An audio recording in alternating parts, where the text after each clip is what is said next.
Je vous parlerai aujourd'hui de l'auteur franco-canadien David Dufresne, et en particulier de trois de ses œuvres: un roman, Dernière sommation, un film, Un pays qui se tient sage, et une plateforme journalistique en partenariat avec Mediapart appelée Allo Place Beauvau. Ces trois œuvres se basent et se développent à travers une collection d'images ouvertes à la participation, représentant des situations de violence entre policiers et citoyens.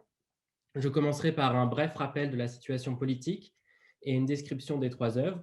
J'étudierai ensuite comment la constitution d'une iconothèque par l'écrivain permet de construire une image plus générale, qui est celle des violences policières, et qui, dans une tentative poétique, essaye de redéfinir même ce qu'est la violence. Enfin, j'analyserai le rapport de l'écrivain avec son iconothèque par la manière qu'il a de mettre en scène les images de cette dernière dans son film. Les images constituant l'iconothèque de David Dufresne sont donc issues des manifestations des Gilets jaunes, qui est un mouvement de protestation populaire de grande ampleur, étant apparu en France en octobre 2018 en réponse à une annonce d'augmentation des prix du carburant par le gouvernement français. Le mouvement était original par l'absence de verticalité dans son organisation et par son caractère spontané et sporadique. Si des manifestations qui se tenaient le samedi et qui ont rapidement été appelées des actes, donc se tenaient le samedi et principalement dans les grandes villes et à Paris, durant la semaine, les manifestants occupaient des ronds-points des villes. Les participants et participantes portaient les gilets jaunes de sécurité routière qui est devenu leur marque distinctive. Pendant cette crise, on a parlé de l'invisibilisation des classes moyennes qui ne s'en sortaient financièrement plus. On a parlé d'une France périphérique délaissée, car les revendications politiques du mouvement dépassent rapidement la question du prix des carburants pour porter sur la revalorisation des salaires, le retour de l'impôt sur la fortune ou encore sur le pouvoir d'achat.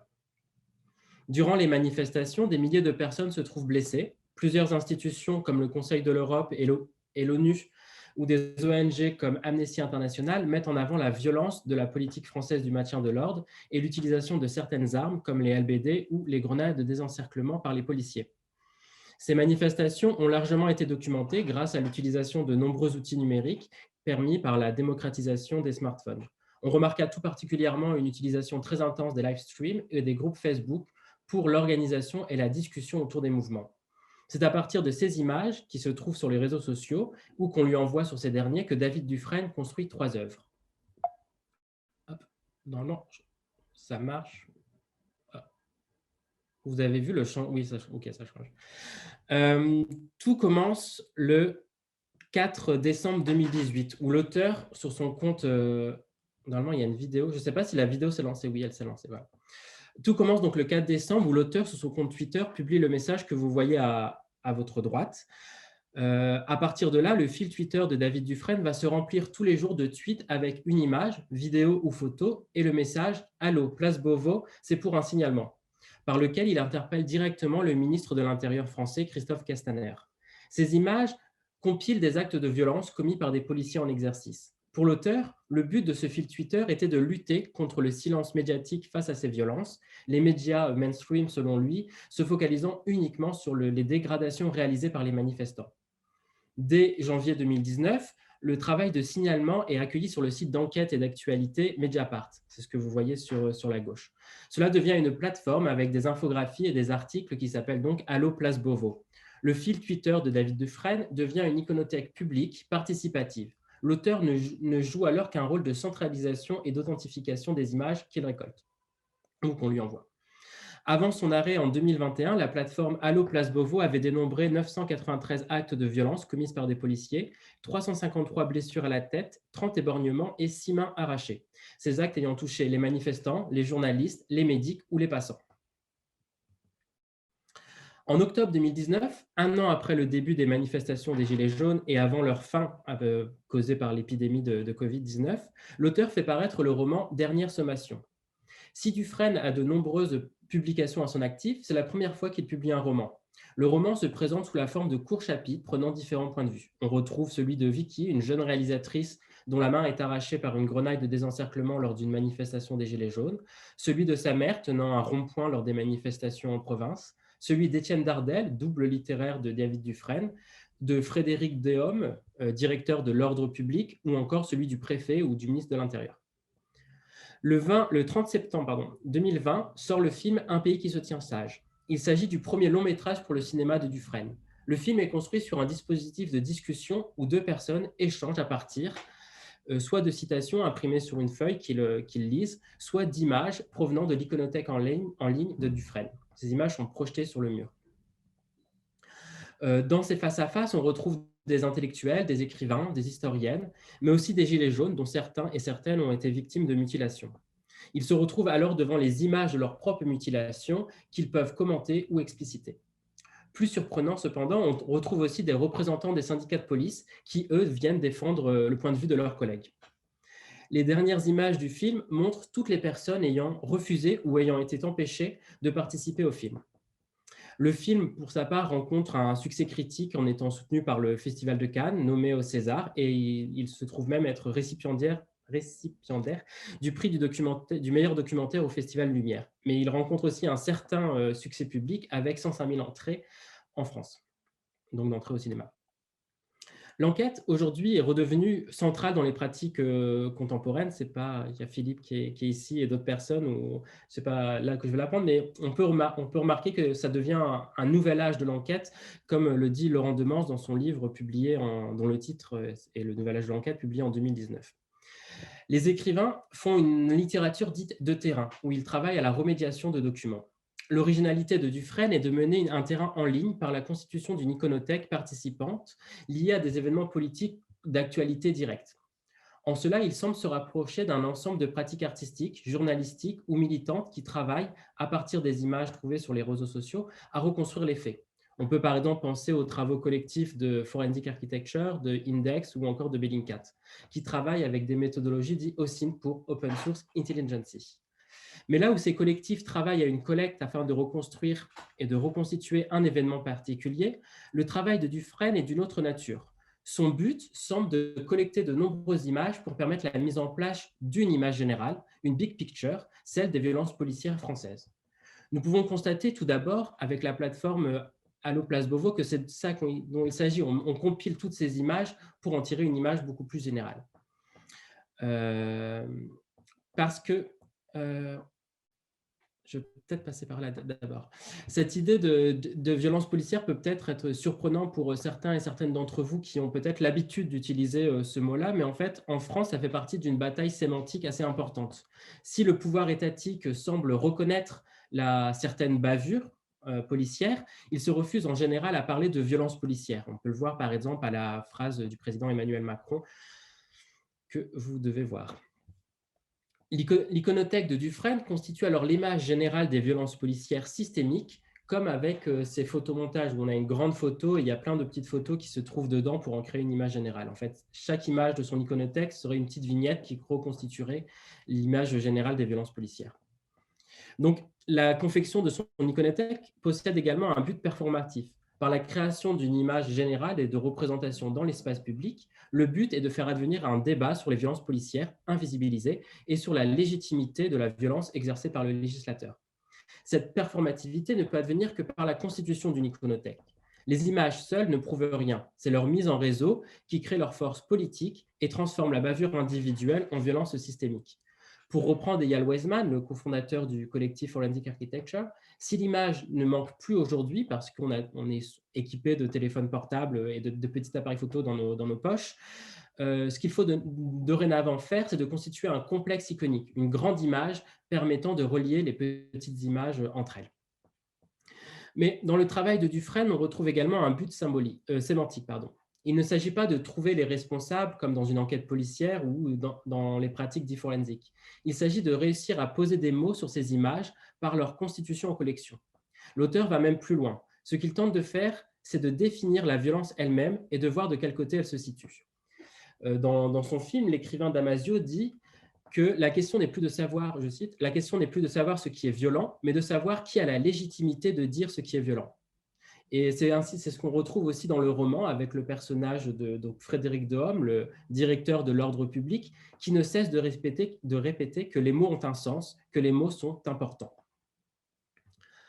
Dans l'article Opacité critique au sein du recueil Toi aussi tu as des armes, je remercie Jeff en passant de m'avoir rappelé cette référence, le poète et théoricien Jean-Marie Glaise parle d'aller au lavoir, y aller pour faire se lever la parole, entre chacun pour la rendre possible et circulante et pour la nettoyer, la laver. Grande affaire en effet politique, poétique, que celle qui tend à décrasser le langage, à parler contre les paroles, les stéréotypes, les éléments de langage, à les dédogmatiser, à les désidéologiser, à les rendre disponibles au sens commun et à l'usage, à l'érotique de la relation quotidienne, pour qu'elle puisse également se traduire en actes, pour permettre aux uns et aux autres de convenir de l'action à mener, à entreprendre à mener. C'est exactement ce qu'on retrouve dans le roman et dans le film de Dufresne, qui se propose de passer au lavoir le mot de violence afin de sortir des éléments de langage politique. Et on le retrouve tout particulièrement dans un passage du film que je vais vous montrer, où une gilet jaune s'exprime sur la notion de violence. Je vais le passer. Dites-moi si pour le son, ça va. On médaille les plus violents. On leur donne des médailles, on leur donne des primes aux plus violents. Donc seul l'État a le droit d'être violent. Elle est violente par sa police, mais par aussi les réformes. Quand on te fait une réforme des APL, c'est pas pour toucher le plus riche, c'est pour toucher les plus pauvres, qui ont le droit à une aide parce qu'ils n'arrivent pas à payer leur loyer, parce qu'ils ont des minima sociaux. Ça, c'est violent. On a une préfète qui a dit que une préfète sur Amiens qui a dit que s'il n'y avait pas de place au 115, c'est parce qu'il y avait les demandeurs d'asile qui se maintenaient sur le territoire. Ça, c'est violent. C'est violent d'entendre tout ça. C'est violent de voir des personnes âgées qui ont travaillé toute leur vie faire les poubelles. C'est violent de venir sur Paris et de voir des personnes qui dorment à la rue, à côté de personnes qui boivent des coups. C'est violent. L'État français est violent. Leur dire leurs réformes, elles sont violentes. La réponse, elle est violente. Ils nous trouvent violents. Et alors, qu'est-ce que vous avez fait pour nous au jour d'aujourd'hui? La prime d'activité, on en parle. 60% des smicards, ça touche. C'est violent. Quand un président prend la parole et dit « J'augmente de 100 euros le SMIC », menteur, c'est violent de se faire mentir par son président. Alors à ceux qui disent, qui mettent un point sur la violence des casseurs, qui critiquent la violence des manifestants, eh ben, je leur demande de critiquer également la violence de l'État français. Et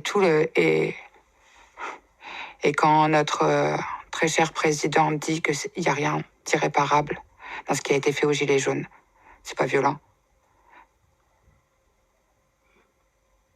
Mes cervicales jamais repousseront. Jamais. La main d'Antoine jamais va repousser. Donc, dans ce passage très fort, ce qu'elle propose, donc, c'est de retourner le regard vers des violences dont on manque de représentation. Et ce sont les violences causées par les réformes néolibérales et dont les violences policières ne sont qu'une possible représentation auquel on a accès et donc qu'on peut montrer. Comme le dit d'ailleurs le narrateur de Dernière Sommation, le pays était devenu violent jusqu'à ne voir qu'une catégorie de violence, celle qui le mettait en cause. L'état d'exception était devenu la règle. Dans cette analyse de la violence, ce n'est pas le policier en tant que tel qui est visé, c'est toujours le législateur. Et là, c'est la citation que vous voyez dans Allemand, c'est ce que écrit Dufresne. C'est la raison pour laquelle Dardel, donc le double de Dufresne, adressait chacun de ses tweets à Place Beauvau, là où se situe le ministère de l'Intérieur en France, et non à Police nationale. L'affaire était politique. Étienne Dardel visait moins ceux qui maniaient les armes que ceux qui les armaient, moins les flics que les politiques. On peut d'ailleurs se dire que ces derniers, les politiques l'ont bien compris, car peu de temps après, avec l'article 24, qui deviendra l'article 52 de la loi dite sécurité globale, le gouvernement français tente de criminaliser la diffusion de vidéos où l'on peut identifier un membre des forces de l'ordre, jusqu'à 5 ans d'emprisonnement et 75 000 € d'amende. L'article est néanmoins censuré dans ses différentes formes par le Conseil constitutionnel. Ces images de violence entrent également en réseau avec d'autres images, comme celle de la mort de George Floyd, qui est en plein moment où fait son film et où écrit David Dufresne, mais également avec un ensemble d'autres images, des images absentes ou manquantes, pour reprendre le terme du cinéaste Ritipan, et des images qui dépassent le cadre temporel de la crise des Gilets jaunes. Car les violences policières en France ne datent pas d'hier. Elles ont jalonné la France de l'après-guerre. Le film et le roman rappellent d'ailleurs le nom de Malik Oussekine, tué par la police en 1986, On pense aussi à ce qui a été appelé le massacre du 17 octobre 1961, quand une manifestation contre la guerre d'Algérie finit par de nombreuses personnes jetées dans la Seine par les policiers. Les rapports officiels de la police font un état de 48 morts, les associations font un état un peu plus important. On peut aussi penser à la mort de Ziyad Benna et de Bouana Traoré, qui fut un des éléments déclencheurs de ce qui a été appelé les émeutes de 2005 dans les banlieues françaises, mais également à la mort d'Adama Traoré, qui a donné naissance à un important mouvement citoyen contre les violences policières, portant le nom de Vérité et Justice pour Adama. Cette iconothèque et son efficience a besoin, pour avoir un impact politique, de circuler le plus possible, d'être mise en réseau avec d'autres images et d'être mise en discours. Cette circulation permet d'ailleurs à Dufresne de récolter encore plus d'images. L'auteur devient comme le serviteur ou le médium de circulation de ces images qui exigent toujours plus de circulation et de viralité au sein du système économique, pour reprendre les termes de Peter Zendy.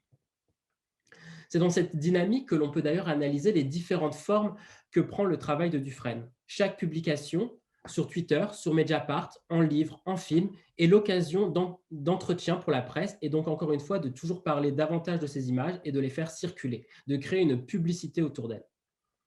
Dans Dernière sommation, Dufresne écrit en outre sur ces images: la monstration et la discussion autour d'elles ne suffisent plus, il faut les décrire et surtout poser des mots sur notre propre rapport aux images. Il est hanté par celles-ci, le narrateur mais également Dufresne, au point de les faire circuler sous 3 différentes formes. Dans le livre, on retrouve cela à travers le motif de l'addiction à Twitter dont parle le narrateur à propos de Dardel. Il ajoute aussi, Dufresne, dans un entretien: les 6 premiers mois, c'était du 7 jours sur 7, avec parfois des nuits extrêmement courtes et des week-ends où je recevais des milliers de notifications. Mais bien sûr, là, il y a quelque chose qui nous interroge, c'est que cette addiction, c'est une addiction à des images qu'on peut qualifier d'horribles, donc il y a une sorte de fascination du pire. La mise en scène de ces images dans le film nous indique 3 directions d'interprétation du lien de l'auteur, mais également de chacun d'entre nous avec celle-ci. Donc, je rappelle le dispositif: les images sont projetées sur un grand mur dans une pièce plongée dans l'obscurité, dans laquelle sont invités à discuter des invités. La matérialité des images est alors ici mise en exergue. Il ne s'agit plus de boîtes de collection ou de murs, comme pouvaient le dire Anne, Corentin et Bertrand en début de ce colloque. Ici, il s'agit d'une matérialité qui est celle de la projection, celle du dispositif filmique qui est impalpable. Le travail du réalisateur est justement de rendre matérielles ces images par des discours d'escorte, mais aussi par la mise en scène du film, afin de défaire une illusion de superposition entre l'écran du téléphone et l'image elle-même. Ce traitement de l'image met en place 3 motifs. D'abord, les images sont projetées sur les gens qui entrent dans les images. Elle les recouvre, elle les engloutit. Cela prend des sens différents selon les personnes sur lesquelles se trouvent projetées ces images. Le premier cas est quand les images sont projetées sur les personnes qui sont représentées sur ces images. C'est le cas des mutilés qui reviennent sur leur scène de mutilation. C'est le cas de l'image de gauche. Un deuxième cas, c'est quand ce sont les personnes qui ont pris ces images, qui sont eux-mêmes recouvertes par leur création. C'est le cas de droite, avec Taha Bouaf, journaliste ayant filmé ce qui est devenu quelques mois plus tard l'affaire Benalla. Le dernier cas est quand les images sont projetées sur des personnes qui ne sont pas directement concernées par ce qu'elles représentent ou par leur production. Ces images deviennent ainsi des problèmes publics qui nous appellent à être problématisés, à nous en saisir, non pas pour avoir une réponse, mais pour les faire advenir sur le champ médiatique et dans l'espace public. Ces images, en fait, nous collent à la peau. Nous devenons, en les voyant, de potentiels médias de circulation de ces images, de ces vidéos. Le deuxième motif, c'est que comme il s'agit d'une projection, si l'image est sur les personnes sur lesquelles elles sont projetées, sur la surface de projection, d'une certaine manière, il se crée un trou. Ce trou, c'est celui de l'histoire des mutilés qu'ils doivent remplir, car les images qui montrent ces violences politiques ne peuvent qu'occulter les vies des personnes représentées dessus. Ces personnes ne sont réduites qu'à être les victimes d'actes de violence, sans parole, sans histoire, ni même sans nom. Le travail politique et humaniste de Dufresne consiste alors à remplir ces trous en demandant aux mutilés de raconter leur histoire, leurs pensées, la suite de tout ce qui est donc dans leur champ de la vidéo. Il y a un refus de les voir être réduits à des images, car l'image ne peut pas être totalisante, d'où l'importance de faire un film où ces personnes peuvent s'exprimer, mais aussi l'importance d'écrire. Car les images nous échappent toujours. Il faut sans cesse tenter de les remplir d'histoires individuelles ou collectives, de discours et de mise en réseau. Le dernier motif est celui du reflet de l'image qui éclaire le visage et le corps des intervenants dans le film. Les images les éclaboussent, et c'est peut-être cette figure qui est la plus marquante dans l'œuvre écrite de Dufresne. Dans ce cas précis, l'image est hors champ, elle n'est pas montrée. Elle cristallise simplement la position ambiguë du spectateur face à ces vidéos. Dufresne écrit: Dardel était au cœur de l'action. Chaque samedi, une nouvelle séance avec ses tensions du regard et ses joies de slogan. Dardel y allait comme au front, le cinéma de son quartier, le cinéma direct, sans filtre, sans script, la vie même dans ce qu'elle a de plus saisissant, la tragédie humaine. Le monde avait bien basculé. Ce n'était qu'un mythe de sa jeunesse. Ce qui n'était qu'un mythe de sa jeunesse, les snuff movies, était devenu une réalité, sa réalité, son quotidien. Le trépas live, les gueules cassées en direct, les mutilés sous ses yeux, c'était possible, terrible, et c'était maintenant. Et tout le livre écrit par Dufresne sert à mettre à distance ces images, à pouvoir les raconter comment il les ressent, comment il les vit, qu'est-ce qu'il en fait, en gros, qu'est-ce que fait ces images quand elles nous éclaboussent. Dufresne il confie les sentiments de Dardel, sa manière de suffoquer ou de pleurer comme un gamin. Donc l'écriture aide à rendre compte des éclaboussures et à mettre à distance la violence des pixels. En conclusion, nous pouvons donc dire que ces trois œuvres se constituent comme une preuve implacable de l'existence de violences policières en France pendant la manifestation des Gilets jaunes par la mise en place et l'utilisation d'une iconothèque. Une preuve implacable qui, d'une certaine manière, a la subtilité de ne pas accuser les policiers eux-mêmes, mais un système. Comme Dufresne le dit dans une interview, le roman est écrit pendant les faits, comme une biographie de l'actualité, comme une traversée du réel. Le constructiviste en moi dirait qu'il n'y a pas de faits, il n'y a que des images qui circulent et qui créent des réalités. En cela, les réseaux sociaux ont joué un rôle majeur dans cette crise française et ils nous interrogent sur la portée politique des iconothèques qui permettent. Je terminerai sur une citation de Dufresne qui me semble cristalliser aussi cette problématique de la technologie. Voilà comment Dardel jugeait les événements. Un front, deux camps, une guerre sociale et la technologie au milieu. Caméras de surveillance, réseaux sociaux, bornes sur écoute, smartphones. La seule nouveauté était là. Le reste dupliquait l'histoire. Le vieux pays du vieux continent rejouait ses barricades de 1848 dans un décor de 2018. Gueux d'hier, ceux qui ne sont rien d'aujourd'hui, fainéants de maintenant, comme avait déclaré le président. Je vous remercie pour votre attention.